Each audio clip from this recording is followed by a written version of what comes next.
Nós estamos experienciando o primeiro dia de 2021. Um ano novo, no qual nós todos, incluindo Abo, lo mais provável quer experienciar algo novo. Algo diferente de sua vida.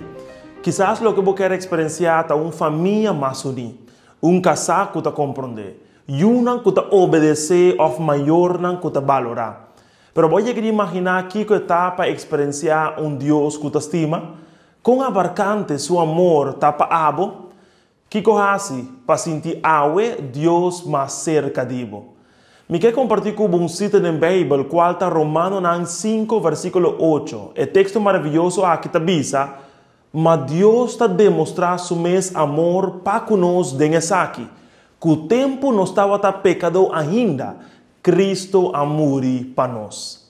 Você, amigo, é impressionante passar que tem Deus do céu que justo agora está guapo.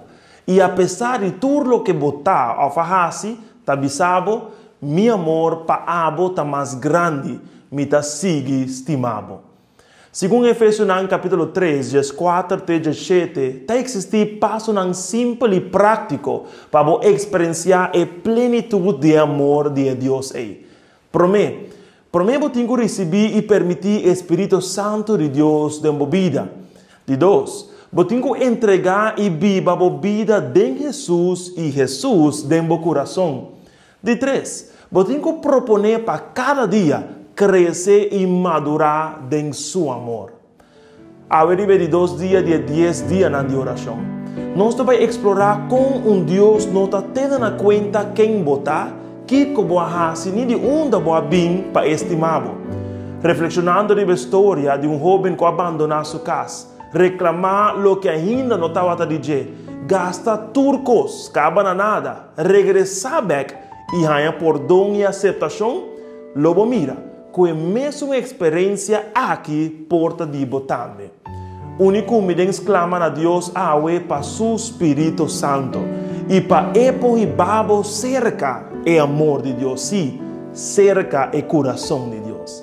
¿Vos quer experienciar reavivamiento? Láganos pedirle a Deus. Reza comigo. Querido Deus que está no cielo, nos está alabado para o dia de hoje.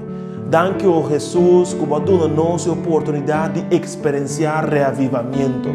Hoje me reza, Senhor, para a dama, para o caballero, o jovem que está aqui. E que está sentindo em seu coração a necessidade de estar cerca de Cristo Jesus. Dá-lhe, Senhor, a fortaleza. Ajude-lhe para crescer e madurar em sua fé. E riba turcos, permitir que porte uma relação especial com o Deus. Em bom nome nos reza, em nome de Jesus. Amém.